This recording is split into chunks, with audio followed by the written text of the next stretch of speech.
अस्सलाम वालेकुम। कैसे हो आप सब लोग? उम्मीद करते हो आप सब लोग अच्छे होंगे। हमारा काबा घर को तोड़ने आ रहा था अब्राह।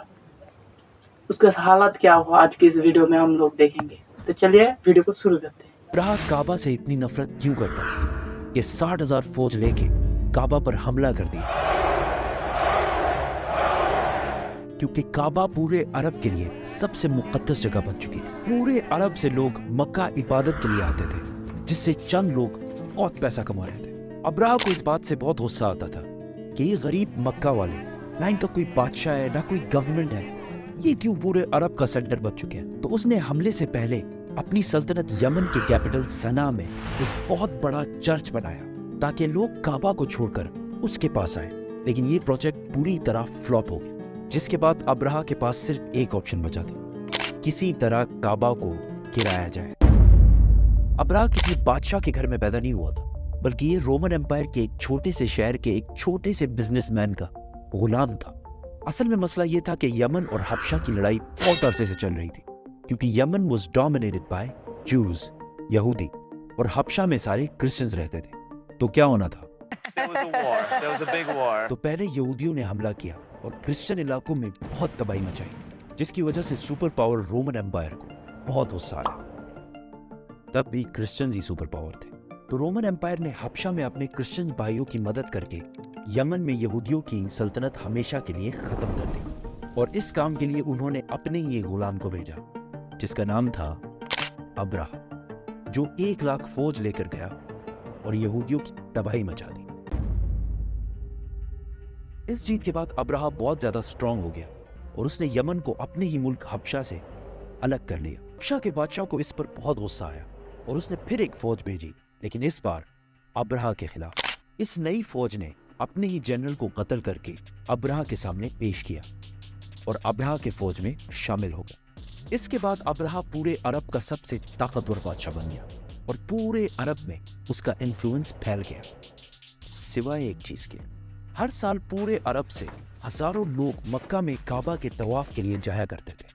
तो अब्राह ने सोचा, इसमें कौन सी बड़ी बात है, हम भी एक बना देते हैं। तो उसने अपने कैपिटल में एक आलीशान चर्च बनाया, जिसको उसने पूरे दुनिया के हीरे जवाहरात से भर दिया।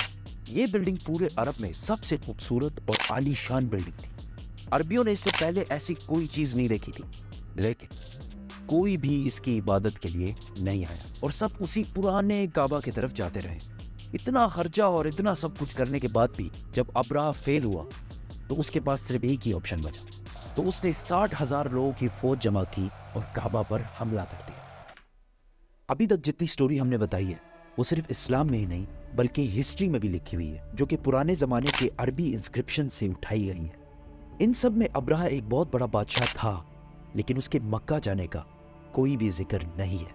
लेकिन रीसेंट फाइंडिंग्स में कुछ ऐसी यहूदी इंस्क्रिप्शंस मिली हैं जिसमें क्लियरली लिखा हुआ है कि अब्राह ने एक जगह पर हमला किया था जिसमें उसे बुरी तरह शिकस्त हुई थी। तो अब बड़े बड़े हिस्टोरियंस भी इसको मक्का पर इसी हमले को करार दे रहे हैं, जिसमें अब्राह अपने साथ कुछ हाथियों को भी लेकर गया था। अरबियों को पता था कि वो इनका मुकाबला नहीं कर सकते। कुछ कबीलों ने लड़ाई करने की कोशिश की, लेकिन अब्राह ने उन्हें कहा कि वो कोई खून खराबा नहीं चाहता, वो सिर्फ काबा को गिराना चाहता है ताकि लोग काबा को छोड़कर उसके चर्च में आए।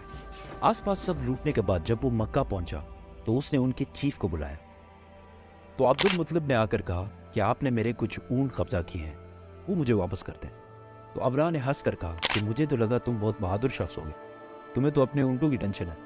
तो अब्दुल मुतलिब ने कहा कि मैं सिर्फ अपने ऊंटों का मालिक हूँ, इस घर का जो मालिक है वो जाने और तुम जानो, लेकिन इतना मैं बता दूं, आज तक कोई भी इस घर को नुकसान नहीं पहुंचा पाया।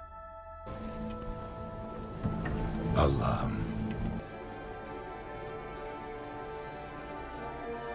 अगले दिन अब्राह ने अपनी फौज को हमले का हुक्म दिया, लेकिन उसका हाथी रुक गया और बहुत कोशिश के बाद भी वो नहीं हिला।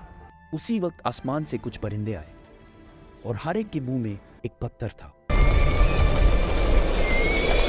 ये ऐसे परिंदे थे कि उस दिन से पहले ना इन्हें कभी किसी ने देखा और ना उस दिन के बाद, और वो अब्राह की फौज के लोगों को टारगेट कर करके मार रहे थे।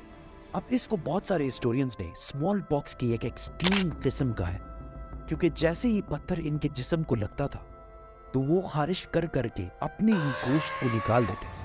हत्ता कि कुछ लोगों की हड्डियां तक नजर आने लगी। इस हालत में ये फौज वापस भागी और अब्रहा की 60,000 की फौज तबाह बर्बाद हो गई। मक्का के कुरैश की ये जीत पूरे अरब में फैल गई और कुरैश अरब के नए बादशाह के तौर पर सामने आए। इस वाक़े के बाद पूरे अरब से लाखों लोग काबा के तवाफ के लिए और भी आने लगे और मक्का में हर साल ओकास का अजीम शान मेला सजने लगा। मक्का वालों की दौलत डबल ट्रिपल आसमान से बातें करने लगी। लेकिन इसी साल अचानक एक दिन ईरान के सबसे बड़े टेंपल में जो आग सालों से जल रही थी बुझ गई और उसी दिन मक्का में एक यतीम बच्चा पैदा हुआ जिसका नाम था मोहम्मद। तो आज के इस वीडियो रिएक्शन किया हूँ, बहुत अच्छा लगा। नेक्स्ट वीडियो में फिर मिलेंगे, तब तक के लिए अच्छे रहना। अस्सलाम वालेकुम।